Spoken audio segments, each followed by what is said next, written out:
ಆಗಿರತಕ್ಕಂಥ doctor MC Sudhakar ಅವರಿಗೆ ಈಗ ಸಚಿವರ ಸ್ಥಾನ ಸಿಕ್ಕಿರುವಂಥದ್ದು. ಹಾಗಾಗಿ ಈಗಾಗಲೇ ಕೂಡ ದೆಹಲಿಯಿಂದ ವಾಪಸ್ ಆಗಿರುವಂತಹ MC ಸುಧಾಕರ್ ಅವರಿಗೆ ಅವರ ಬೆಂಬಲಿಗರು ಏರ್ಪೋರ್ಟ್ನಲ್ಲಿ ಬಹಳ ವಿಜೃಂಭಣೆಯ ಸ್ವಾಗತವನ್ನು ಕೋರಿದ್ದಾರೆ. ಈಗ ನಮ್ಮ ಜೊತೆ ಅವರು ಕೂಡ ಇದ್ದಾರೆ, ಅವ್ರನ್ನೇ ಮಾತಾಡ್ಸೋಣ.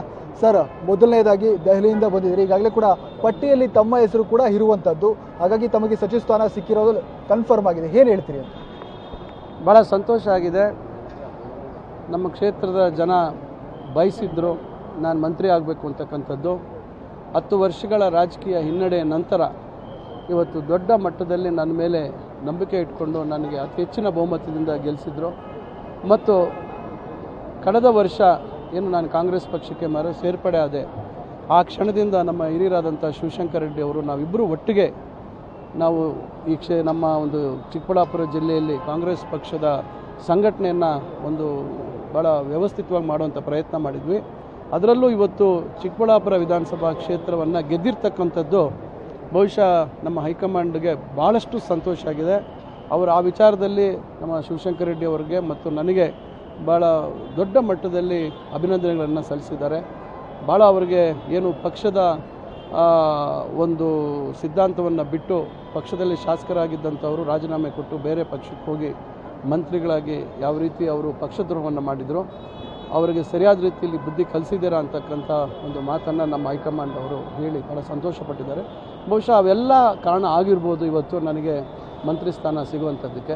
ಅದರಿಂದ ನಾನು ಈ ಸಂದರ್ಭದಲ್ಲಿ ನಮ್ಮ AICC ಅಧ್ಯಕ್ಷರಾಗಿರ್ತಕ್ಕಂಥ ಸನ್ಮಾನ್ಯ ಮಲ್ಲಿಕಾರ್ಜುನ್ ಖರ್ಗೆ ಅವರು, ನಮ್ಮ ಅಧಿನಾಯಕಿ ಆಗಿರ್ತಕ್ಕಂಥ ಶ್ರೀಮತಿ ಸೋನಿಯಾ ಗಾಂಧಿ ಅವರು, ನಮ್ಮ ಮಾರ್ಗದರ್ಶಕರಾಗಿರ್ತಕ್ಕಂಥ ಸನ್ಮಾನ್ಯ ರಾಹುಲ್ ಗಾಂಧಿ ಅವರು, ನಮ್ಮ ಪ್ರಧಾನ ಕಾರ್ಯದರ್ಶಿಗಳಾಗಿರ್ತಕ್ಕಂಥ ರಣದೀಪ್ ಸಿಂಗ್ ಸುರ್ಜೇವಾಲಾ ಅವರು, ನಮ್ಮ ಅಭಿಷೇಕ್ ದತ್ ಅವರು ಕಾರ್ಯದರ್ಶಿಗಳು, ಮತ್ತು ವಿಶೇಷವಾಗಿ ನಮ್ಮ ಮುಖ್ಯಮಂತ್ರಿಗಳು ಸನ್ಮಾನ್ಯ ಸಿದ್ದರಾಮಯ್ಯನವರು ಮತ್ತು ನಮ್ಮ ಉಪಮುಖ್ಯಮಂತ್ರಿಗಳಾಗಿರ್ತಕ್ಕಂಥ DK ಶಿವಕುಮಾರ್ ಅವರು, ಇವರೆಲ್ಲರೂ ನನ್ನ ಮೇಲೆ ನಂಬಿಕೆ ಇಟ್ಕೊಂಡು ಇವತ್ತು ಒಂದು ಜವಾಬ್ದಾರಿ ಕೊಟ್ಟಿದ್ದಾರೆ.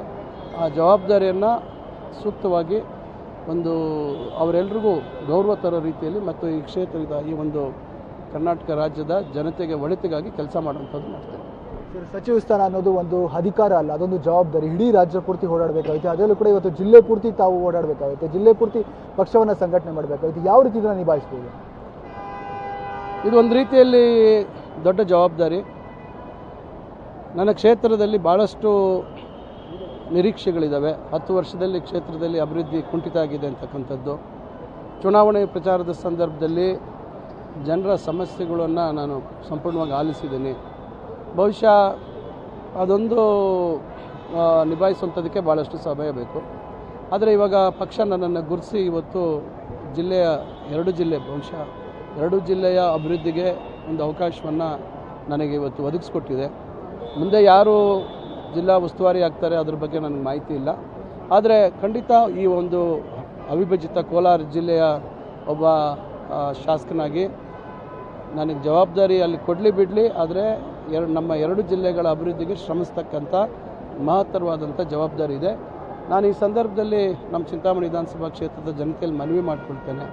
ಬಹುಶಃ ರಾಜಕಾರಣದಲ್ಲಿ ನಾವೊಂದು ಮೆಟ್ಲು ಹತ್ತಿದಾಗ ಏನು ನಮ್ಮ ಒಂದು ಸಂಪರ್ಕ ಇತ್ತು, ಜನರ ಒಡನಾಟ, ಬಹುಶಃ ಎಲ್ಲ ಒಂದು ಕಡೆ ನಮ್ಮ ಒಂದು ಒತ್ತಡಗಳಲ್ಲಿ ಸ್ವಲ್ಪ ಅವರಿಗೆ ಒಂದು ರೀತಿ ದೂರ ಆಗದೇನೋ ಅಂತಕ್ಕಂಥ ಭಾವನೆ ಬರ್ಬೋದು. ನಾನು ಖಂಡಿತ ಅದನ್ನು ಆ ರೀತಿ ಭಾವನೆ ಅವರಲ್ಲಿ ಬರೆದಿರೋ ರೀತಿಯಲ್ಲಿ ನನ್ನ ಹೆಚ್ಚಿನ ಸಮಯವನ್ನು ನಾನು ಅವ್ರಿಗೂ ಕೊಡುವಂಥ ಒಂದು ಕೆಲಸವನ್ನು ಮಾಡ್ತೇನೆ, ಅವರ ಆಶೋತ್ತರಗಳಿಗೆ ಸ್ಪಂದಿಸುವಂಥ ಕೆಲಸವನ್ನು ಮಾಡ್ತೇನೆ. ಸಚಿವ ಸ್ಥಾನ ಈಗಾಗಲೇ ಸಿಕ್ಕಿರುವಂಥದ್ದು ಖುಷಿ ವಿಚಾರ. ಈಗ ಮುಂದಿನ ದಿನಗಳಲ್ಲಿ ಈಗಾಗಲೇ ಕೂಡ ಚಿಕ್ಕಬಳ್ಳಾಪುರ ಕ್ಷೇತ್ರವನ್ನು ಕೂಡ ತಾವು ಭಾಳಷ್ಟು ಈಗ ಪಕ್ಷವನ್ನು ಸಂಘಟನೆ ಮಾಡಬೇಕು, ಅದನ್ನು ಯಾವ ರೀತಿ ಮಾಡ್ತೀರೋ ಅಂತ? ಇಲ್ಲ, ಈಗಾಗಲೇ ನಾವು ಎಲ್ಲರೂ ರಾಜಕಾರಣದಲ್ಲಿ ಭಾಳ ಹಿರಿಯರು ಇರ್ತಕ್ಕಂಥವ್ರು. ಇವತ್ತು ಅನಿರೀಕ್ಷಿತವಾಗಿ ಸನ್ಮಾನ್ಯ ಶಿವಶಂಕರ್ ರೆಡ್ಡಿ ಅವರಿಗೆ ಸೋಲಾಗಿದೆ, ಆದರೆ ಅವರ ಅನುಭವ ಭಾಳಷ್ಟಿದೆ. ಅವರು ಹಿಂದೆನೂ ನಾನು ಅವ್ರ ಜೊತೆಯಲ್ಲಿ 2 ಬಾರಿ ಶಾಸಕನಾಗಿ ಕೆಲಸ ಮಾಡಿದ್ದೀನಿ. ಅವ್ರು ನಮ್ಮ ತಂದೆಯವ್ರ ಜೊತೆಯಲ್ಲಿ ಪ್ರಥಮ ಬಾರಿ ಶಾಸಕರಾಗಿ ಕೆಲಸ ಮಾಡಿದ್ದಾರೆ.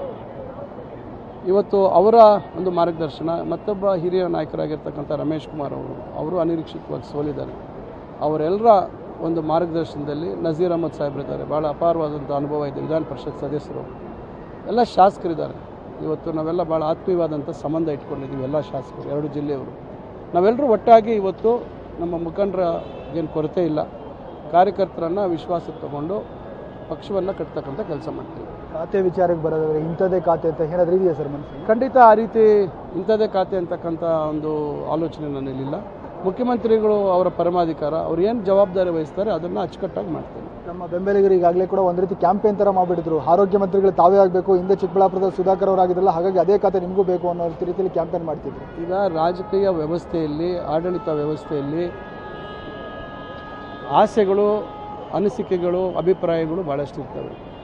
ಆದರೆ ಒಂದು ವ್ಯವಸ್ಥೆಯಲ್ಲಿ ಮುಖ್ಯಮಂತ್ರಿಗಳ ವಿವೇಚನೆ, ಮುಖ್ಯಮಂತ್ರಿಗಳು ಅವರು ಯಾವ ರೀತಿ ಆಲೋಚನೆ ಮಾಡ್ತಾರೆ ಅನ್ನೋದು ಅವ್ರಿಗೆ ಬಿಟ್ಟಂಥ ವಿಚಾರ. ಖಂಡಿತ ಅವರು ಎಲ್ಲ ರೀತಿ ಆಲೋಚನೆ ಮಾಡಿ ಜವಾಬ್ದಾರಿನ ವಹಿಸ್ತಾರೆ. ಮತ್ತೊಬ್ಬ ಶಾಸಕರು ಕೂಡ ಸುಬ್ಬಾರೆಡ್ಡಿ ಅವರು ಕೂಡ ಟ್ರೈ ಮಾಡ್ತಿದ್ರು ಸಚಿವ ಸ್ಥಾನಕ್ಕೆ, ಏನಾಗಿರ್ಬೋದು? ಇಲ್ಲ, ಸುಬ್ಬಾರೆಡ್ಡಿ ಅವರು ನಾವು ಮೊನ್ನೆ ವಿಧಾನಸಭೆಯ ಅಧಿವೇಶನದಲ್ಲಿ ಏನು ನಾವು ಸಭಾಧ್ಯಕ್ಷರ ಒಂದು ಚುನಾವಣೆ ಪ್ರಕ್ರಿಯೆಯಲ್ಲಿ ಎಲ್ಲ ಪಾಲ್ಗೊಂಡಾಗ ಎಲ್ಲ ಒಟ್ಟಿಗೆ ನಾವು ಹೋಗಿ ನಮ್ಮ 2 ಜಿಲ್ಲೆಗಳಿಗೂ ಪ್ರಾತಿನಿಧ್ಯ ಕೊಡಬೇಕು ಅಂತಕ್ಕಂಥ ಮನವಿಯನ್ನು ನಾವು ಮಾಡಿದ್ವಿ, ಜೊತೆಲೇ ಇದ್ವಿ. ನಾನು ಈ ಥರ ಡೆಲ್ಲಿಗೆ ಹೋಗ್ತಾ ಇದ್ದೀನಿ ಅಂತ ಹೇಳಿ ಅವ್ರಿಗೆ ಮಾಹಿತಿ ಕೊಟ್ಟೆ. ನೀವು ಬನ್ನಿ ಹೋಗೋಣ, ಒಟ್ಟಿಗೆ ಹೋಗೋಣ ಅಂತ ಹೇಳಿದೆ. ಯಾರಿಗಾದರೂ ಕೊಡಲಿ, ನಾವು ಅದನ್ನು ಒಪ್ಕೊಳ್ಳೋಣ ಅಂತಕ್ಕಂಥ ಒಂದು ಮಾತನ್ನು ಆಡಿದ್ವಿ. ಅವರು ಮನೆಯಲ್ಲಿ ಸತ್ಯನಾರಾಯಣ ಸ್ವಾಮಿ ಒಂದು ಪೂಜೆ ಇದೆ, ನಾನು ಬರೋಕ್ಕಾಗಲ್ಲ ಅಂದರು. ಅದರಿಂದ ಯಾವುದೇ ರೀತಿ ನಮ್ಮಲ್ಲಿ ವ್ಯತ್ಯಾಸ ಇಲ್ಲ. ಅವರು ಸಹಜವಾಗಿ ಅವರು 3 ಬಾರಿ ಗೆದ್ದಿದ್ದಾರೆ, ಅವರು ಕೇಳೋಂಥದ್ದಕ್ಕೆ ಎಲ್ಲ ಅರ್ಹತೆ ಇದೆ. ಅದರಿಂದ ಕೇಳಿದ ಮಾತ್ರಕ್ಕೆ ನಮ್ಮಲ್ಲಿ ಏನು ವ್ಯತ್ಯಾಸ ಅಂತಕ್ಕಂಥ ಯಾವುದೂ ಇಲ್ಲ. ನಾವು ಆತ್ಮೀಯ ಸ್ನೇಹಿತರು, ಕ್ಷೇತ್ರಗಳು ಹೊಂದ್ಕೊಂಡಿದ್ದಾವೆ, ನಮ್ಮ ಕ್ಷೇತ್ರ ಅವ್ರ ಕ್ಷೇತ್ರ. ಅದರಿಂದ ನಾವೆಲ್ಲ ಒಟ್ಟಾಗಿ ಕೆಲಸ ಮಾಡ್ತೀವಿ. ಇದಿಷ್ಟು ನೂತನವಾಗಿ ಆಯ್ಕೆಯಾಗಿರುವಂಥ ಡಾಕ್ಟರ್ MC ಸುಧಾಕರ್ ಅವರ ಮತ್ತು ಕ್ಯಾಮರಾಮ್ಯಾನ್ ಪ್ರಕಾಶ್ ಜೊತೆ ಮುದ್ದು ಕೃಷ್ಣ, ಕೆಂಪೇಗೌಡ ಇಂಟರ್ನ್ಯಾಷನಲ್ ಏರ್ಪೋರ್ಟ್.